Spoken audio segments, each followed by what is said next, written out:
The next guest and speaker I'm going to introduce, I can't even easily describe, but she's the sort of person and scholar you wish you had in your life from the very beginning, and I am so fortunate to have her now as I look to the future as a colleague.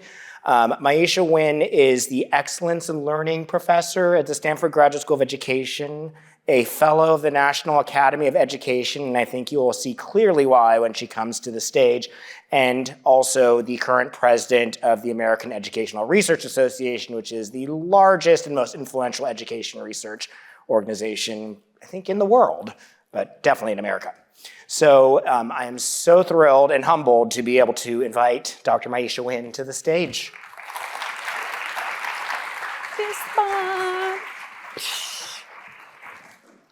I heart Victor.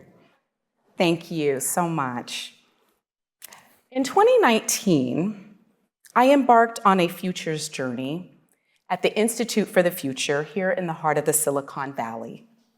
As a participant in their Foresight Essentials training, I was struck by the fact that I was the lone educator in my cohort, and also inspired by the out-of-the-box thinking that unfolded as we considered and shared various kinds of futures. In education, futures are often distilled into college readiness with little imagination for possibilities beyond. I learned with my colleagues that educational futures could be imagined and designed using forecasting tools and creating scenarios.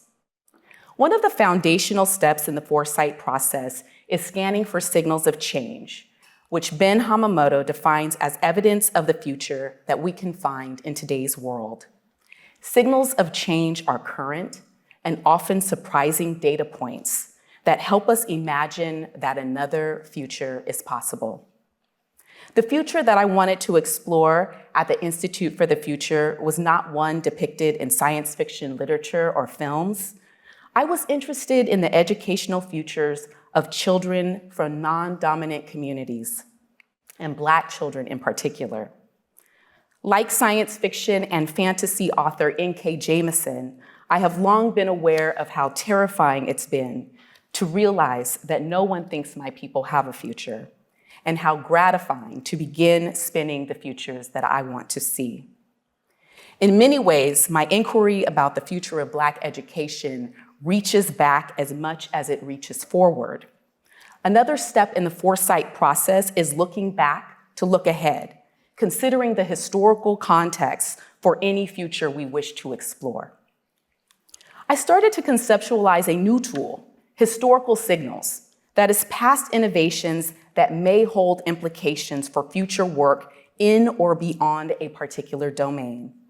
This focus repositions innovation as inevitably having historical roots, never entirely new or untangled.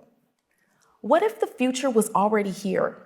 And what if some of today's most concerning issues in education have been addressed through the co-creation efforts of everyday people with far fewer resources than we have today?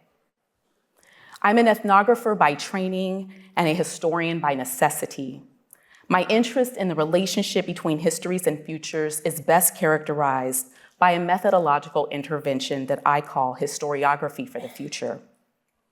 I'm keenly interested in the work of Black institution builders in the 1960s and 1970s who dared to imagine and pursue self-determined education for their children and other people's children against the backdrop of social and political turmoil, overt interpersonal and systemic racism, and severe economic constraint.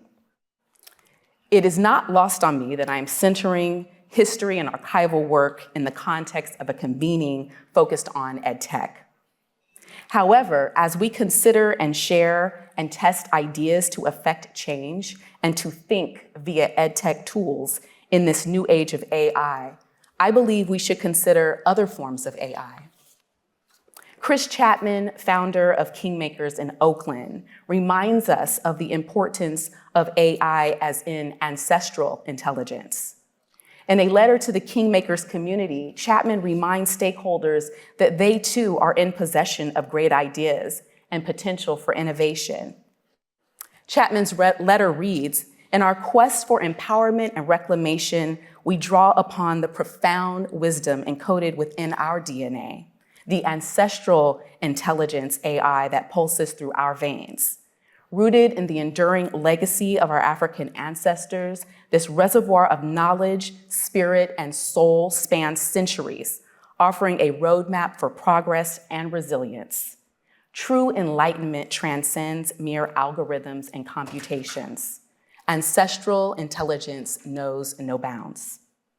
Weaving together the threads of our cultural heritage to illuminate our path forward. It also honors our relationship with the earth and the universe. Artist Kara Walker offers AI as ancient intelligence. In a stirring exhibition, Fortuna and the Immortality Garden Machine, a respite for the weary time traveler at the San Francisco Museum of Modern Art, Walker assembled a haunting collective of automatons dressed in Victorian clothing, engaging with the stages of life, death, and rebirth. If you visited this exhibit, and you still have time, it's there until June 7th next year, you may have waited for Fortuna, the fortune teller automaton, to disperse a paper fortune to you. Walker has shared in interviews that she first enlisted ChatGPT to create these aphorisms, using prompts such as liberation struggles and Afro-pessimism. However, she found these responses to lack, in her words, the fire and the soul she desired, so she chose to write 100 plus of them herself, quote, proving that her human sensibility was not yet replaceable, end of quote. Both ancestral intelligence and ancient intelligence have been at the forefront of my work that invites histories and futures into fresh dialogue. My portal has been a time period, a decade in the United States known as the Black Arts Movement, typically situated between 1965 and 1975. And in this decade, poets, parents, teachers, artists, and creatives, like the ones seated here at the Institute of Positive Education, established in Chicago, Illinois in 1969, effectively and impactfully leveraged the technologies of their time: printing, publishing, building schools, collective work, and responsibility, to signal to a new generation that dreaming was not enough. They had to be doers, they had to be world builders, together. These everyday people did extraordinary things. Many were young, finishing college, starting their own families, while creating future-oriented P-12 schools, art and performance spaces, food co-ops, healthy eateries, and publishing houses. They cared deeply about ensuring that the next generation had access to the tools that they needed for thriving futures. In my recent book, Futuring Black Lives, Independent Black Institutions, and the Literary Imagination, I refer to those historical efforts as futuring, intentional collective planning and future making that prioritizes, reflects, and seeks to spark innovation, sustainability, and opportunities for self-determination across domains such as education, wellness, and economic prosperity. Futures practitioners will note that some of these elements speak to forecasting, and the distinction here is that futuring is more relational, in that it values arriving to the future as a collective with all of our intelligences intact. Futurist and author of Future Shock, Alvin Toffler, is often quoted as saying the illiterate of the 21st century will not be those who cannot read or write, but those who cannot learn, unlearn, and relearn.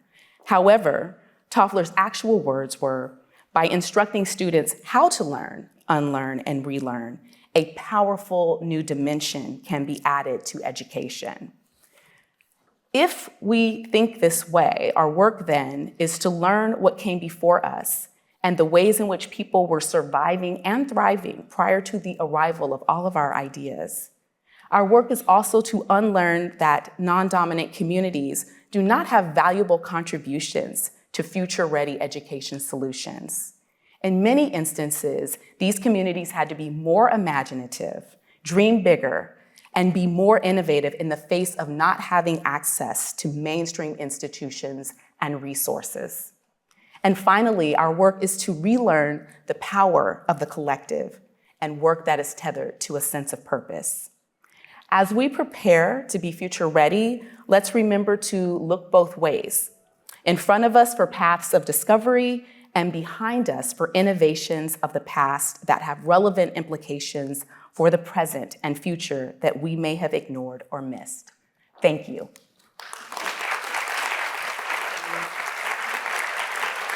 And now I would love to invite Tori Bates from google.org to join me on stage for an exciting announcement. Thanks, Tori. I am thrilled to share 2 new initiatives at the Stanford Accelerator for Learning. First, the Stanford Accelerator for Learning is launching a new global initiative called the Create AI Challenge. The Create AI Challenge invites educators, researchers, entrepreneurs, students to imagine how AI can deepen learning, creativity, and human connection. Too often, AI in education focuses on efficiency and automation. The Create AI Challenge shifts that lens towards augmentation, using AI to amplify human potential. The call for proposals opens November 18th, and there are 3 tracks: augment teaching, augment learning, augment career opportunities. For augment teaching, we will be exploring how AI can enhance collaboration, curiosity, and project-based learning. For augment learning, we hope to see you designing tools that foster personalization and inclusion, especially for learners with disabilities and other learning differences. For augment career opportunities, we will be developing AI solutions that support skill building, mentorship, and pathways for meaningful work. The Accelerator will award a total of $400,000 in prizes to support the most promising ideas. Finalists will be recognized at our AI and Education Summit in February. Hope to see you back here for that. And some winners will be eligible to join a Stanford cohort next summer to grow their projects through mentorship and partnership. The second initiative creates a new Create AI educator and student community, and we will be bringing together teams of students and teachers from diverse backgrounds to co-design with Stanford researchers and innovators, ensuring that the future of AI and education is shaped with those who it serves.